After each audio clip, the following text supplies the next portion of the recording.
A gente chamou o tema aí de cuidados financeiros, né? Como que a gente consegue começar isso daí? Porque eu vejo que é uma gama gigantesca em vários sentidos, né? Bastante. E aí? O que dá pra gente começar para ter o cuidado no dia a dia aí? Bem, como eu falei, eu gosto de estudar essa área de autodesenvolvimento e autoconhecimento, porque eu acho que ela impacta bastante no nosso profissional e no nosso pessoal, né? E quando você fala de finanças hoje em dia, tem um preconceito muito grande, tem uma crença muito grande, né?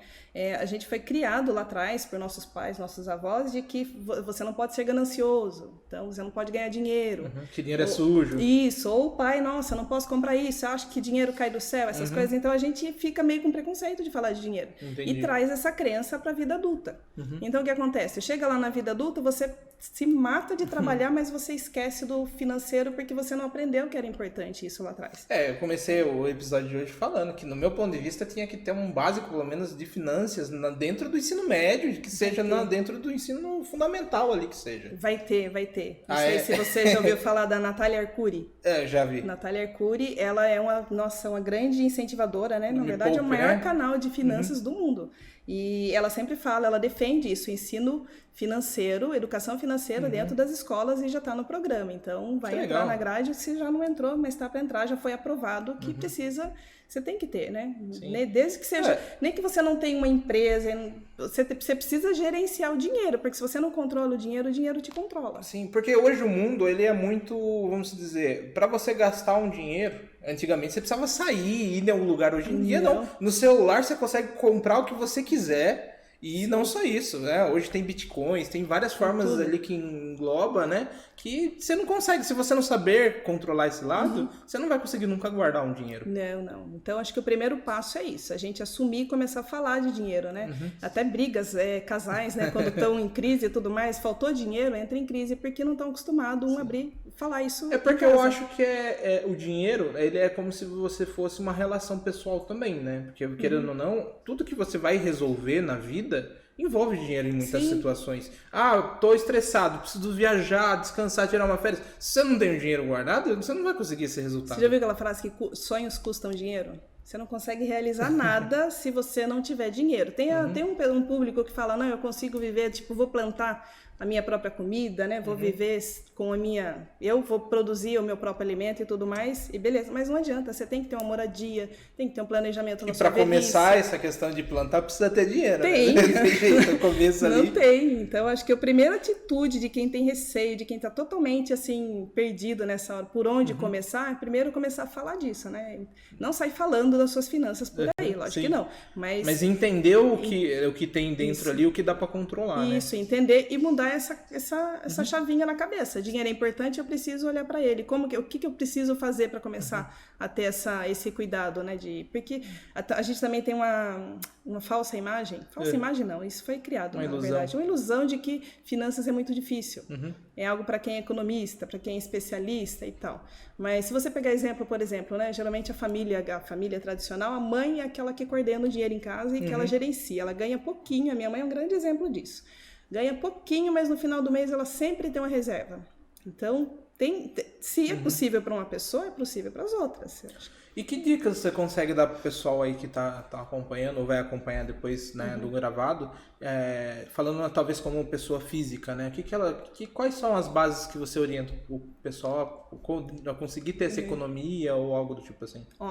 A mesma dica que a gente fala para pessoa física, a gente vai aplicar na empresa, para pessoa jurídica, porque o princípio é o mesmo. Você precisa conhecer os seus gastos, você precisa ter controle da sua receita, saber quanto você está ganhando de salário ou como autônomo no mês, ver quanto que você gasta naquele mês, se o seu salário está suficiente para cobrir as suas despesas e como você sabe isso? Registrando.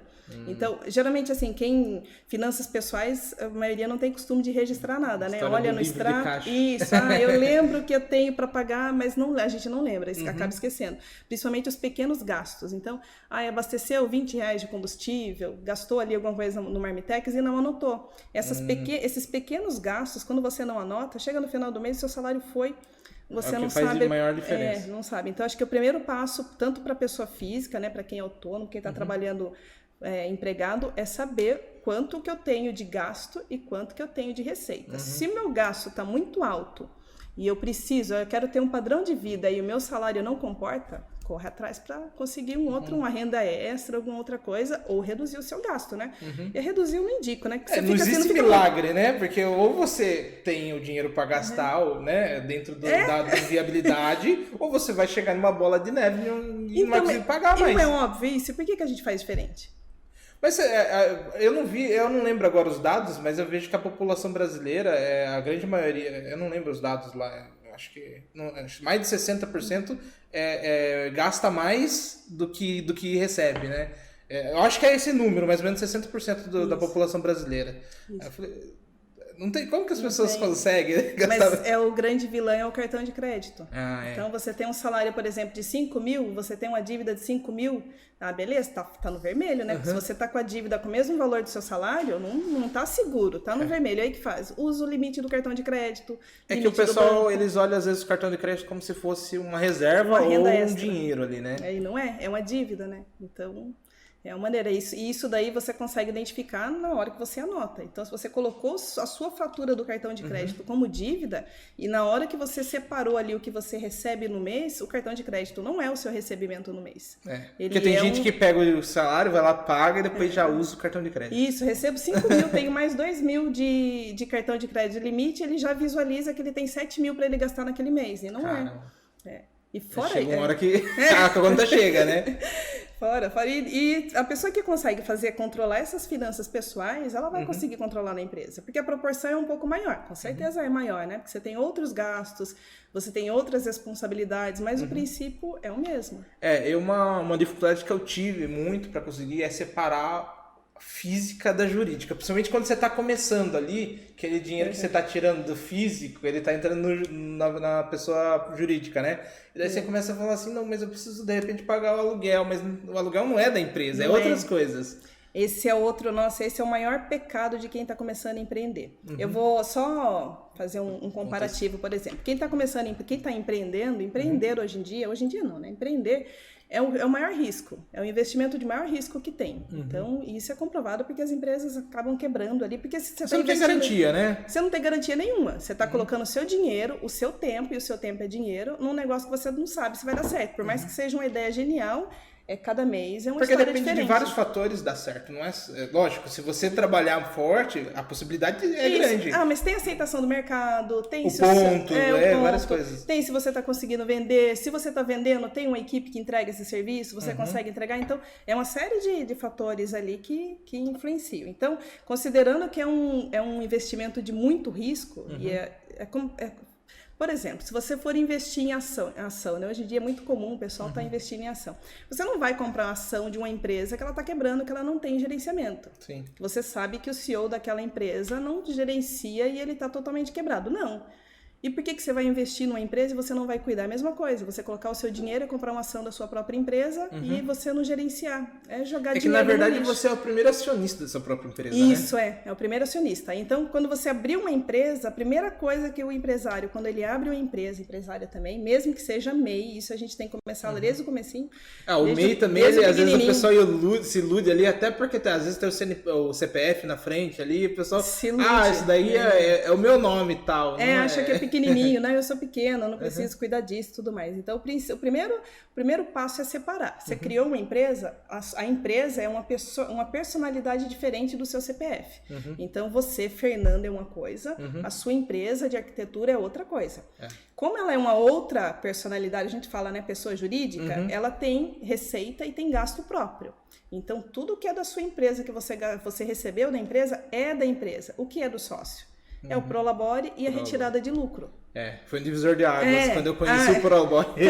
Até então eu falava assim, nossa, a conta nunca fecha, né? Aí eu falei, não, mas tudo bem, vamos... Aí eu comecei a dar uma estudada mais também. Aí eu falei, não, vamos separar um salário meu, um salário, um caixa da empresa e tudo mais.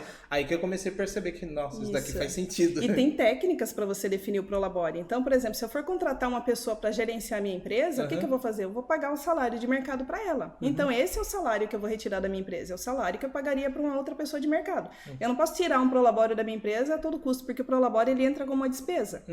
E retirada de lucro, que todo mundo confunde, né? Sobrou aquele dinheirinho no caixa no final do mês, esse é o meu lucro. Não é, meu Deus. Esse é o caixa. Não é, esse é o caixa da empresa. Esse não é o seu lucro, né? Porque a empresa ela precisa de dinheiro para sobreviver, ela precisa de uma reserva, ela precisa fazer investimento. A hora que a sua empresa tiver toda essa estrutura montada, essa estrutura financeira bem sólida montada, aí você pode retirar o lucro da empresa. A questão do caixa também foi bem problemático no começo, quando, né, o meu primeiro comércio como empreendedor foi uma escola de curso que eu tenho até hoje. Vão fazendo 9 anos, vai para os 10 anos daqui a pouco.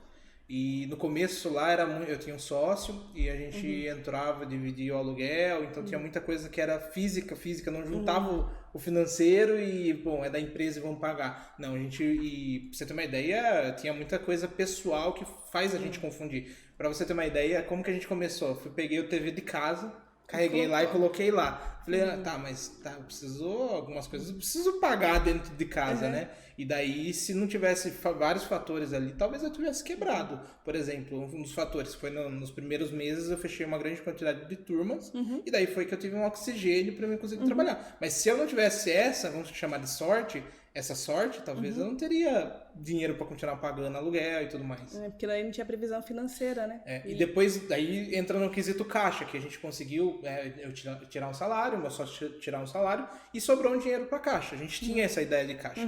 Só que essa ideia de caixa era muito vaga no sentido tipo, aquele caixa tá ali, vamos comprar uma cadeira, vamos comprar tal coisa. Só que a gente não percebia que a gente tinha que fazer a reserva que o pessoal fala de 6 meses, no mínimo, lá, né? Aí a gente... Aí, às vezes, aí chegou um mês lá que a gente começou a ter um tipo de problema nesse sentido. Não deixamos nada no caixa. E agora, o que a gente vai fazer? Tirar dinheiro do bolso, de novo. Sim, então, essa é a intenção. Porque antes da pandemia, a gente falava em 6 meses. De você ter uma reserva da empresa e a reserva da você como pessoa física. Hoje em dia, a gente sabe, né? Que 2 anos depois da pandemia, 6 meses não é suficiente. Pouco, né? Aí o que a maioria desanima, né? Nossa, eu não vou conseguir nunca montar esses 6 meses e não começa a juntar nada. Então, começa do pouquinho, nem que seja 10%. Eu falo de fazer o dízimo para fazer essa reserva financeira. Seu faturamento deu tanto. Pega 10% desse faturamento e joga para o investimento. E não joga na poupança, pelo amor de Deus. Joga no investimento que tenha, CDB, vantagem, né? CDB tem vários hoje em dia. Eu aprendi essa técnica. Antigamente não sabia economizar. O que eu fazia? Eu tinha dinheiro na conta e falava, dá pra comprar uma coisinha aqui. Aí eu comecei a colocar nos CDBs, que daí tem os prazos e tal. Aí funcionou legal pra mim, porque daí eu colocava lá, nem que dá a partir de R$100 você consegue colocar lá e deixar.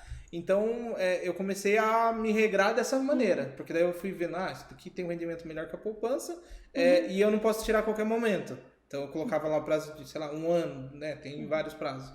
Eu deixo lá e pronto, daí vai acumulando, vai rendendo. Vai acumulando. Aí eu falei, isso daí também foi um outro divisor de águas, assim, mas que nem, eu vou aprendendo conforme eu tenho o problema. Vai apanhando, né? Porque tem muita gente que tem muita oportunidade hoje, que nem você falou, tem grandes canais de comunicação que fala sobre finança, mas o pessoal às vezes não acompanha, né? Que nem eu fui aprendendo apanhando. Tem muita gente que tem essa possibilidade de aprender primeiro e tentar aplicar. Então, mas eu acho importante a gente não tentar seguir uma receita de bolo, entendeu? Olha, por exemplo, a Natália Arcuri, ela dá várias dicas, dá curso de como você fazer. Não adianta você querer aplicar 100% do que ela está falando ali no seu negócio. Você vai identificando a sua necessidade e como você se organiza com aquilo. Então, tem pessoas que funcionam com caderninho, tem pessoas que funcionam com Excel, tem pessoas que funcionam com o aplicativo do celular. Você tem que ver a maneira como você vai se organizar. E sobre essa reserva financeira, por exemplo, como você vai fazer uma reserva se você não tem conhecimento dos seus números? Se você não sabe até quanto você pode gastar. Então, e como que você vai saber disso? Registrando tudo. Então, registrando e controlando. A gente fala de caderninho, hoje em dia é ultrapassado pra caramba, porque no caderno você acaba esquecendo de anotar e dá muito trabalho, ficar somando isso não se usa mais. Tem ferramentas muito mais eficientes para isso. Eu tinha também um grande problema isso na escola, porque na época, quando a gente começou, ainda existe até hoje, mas antes era muito mais, que era boleto, parcelamento por boleto. E depois que foi virando o jogo, né, vem o cartão de crédito. a gente não tinha controle. Assim, o controle era, a gente sabe que tem que receber isso daqui, mas a gente não confia. Tipo, o boleto, pode ser que alguém não pague, que fique, né? Então a gente tinha um risco muito grande e não sabia como controlar isso como empresa. Depois que a gente foi aprendendo, tem boleto registrado, tem várias situações. E também outro divisor foi essa questão de que hoje existem várias tecnologias de fazer controle financeiro. Sim. Eu usava na época um tal de Kickbox, acho, uma coisa assim. Muito bom. Ele me ajudou muito, assim, porque daí eu colocava lá, que nem, vamos dizer que eu vendi um curso hoje para você. Eu já lançava e eu já conseguia fazer todo o controle lá, tanto administrativo quanto financeiro. Então eu conseguia colocar lá e falar, a pessoa entrou hoje, ela vai pagar, sei lá, 4 parcelas, eu sei os dias que vão receber. Ele mandava um e-mail para a pessoa, tipo, lembrando do pagamento. Então, por exemplo, teve época que eu tinha 100 alunos por mês, assim. Aí eu falei, como que eu vou conseguir controlar e enviar para todo mundo? Não tem como, é impossível. E lembrar de todo mundo, mas eu lembrava quando, não estava normal aqui, era para ter mais dinheiro, ter menos dinheiro. Aí que eu ia correr atrás. E você registrando nesse mesmo sistema, ele ainda existe, é muito bom. Tem cliente que usa, inclusive. Você registrando ali nesse sistema toda a sua despesa, a despesa que você tem fixa, olha, aluguel, conta de água, de luz, tudo, você consegue provisionar de novo, né? Mas você consegue ter uma previsão dos próximos meses, quanto você tem de gasto. Se você aumentar a receita, você vê quanto que gerou de caixa naquele mês, que é diferente de lucro. Então, quanto que gerou de dinheirinho ali de sobra no meu mês. Eu até costumo brincar que na época eu acabei encontrando, eu uso até hoje essa ferramenta, mas eu testei várias outras que eu não me adaptei achando porque era muito burocrático o passo a passo. Daí eu falei, ali é fácil, só colocar o nome e tal, que eu vendi e tal. Mas tem outros que talvez sejam do mesmo método, só que eu nunca usei, né, vamos dizer assim. Mas assim, foi um divisor como empresa para mim, foi começar a entender que eu precisava, né, que nem você falou, entender meus gastos, entender o que tinha de entrada, entender como empresa, por exemplo, uma coisa também, eu vendia muito no começo e no meio do ano. Então eu comecei a entender aonde eu tinha mais recursos. Sim. E os outros meses eu precisava me organizar. Dá uma segurada, né? Então, assim, tem muita gente que só vai, fazendo, falando, sei lá, depois eu me recupero e não sabe o momento. E daí foi também, isso pra mim foi muito interessante de eu entender que nem lá eu cadastrava. Então eu consegui um gráfico para entender aonde que eu tinha mais lucro, né, vamos dizer, mais entrada e onde que eu tinha mais saída.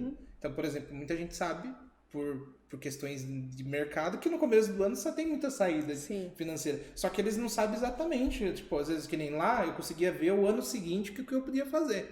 Então, se você não anotar, você não consegue ter um histórico para trás. Você só controla aquilo que você tem, você só gerencia o que você tem controle, o que você anotou, do contrário, não.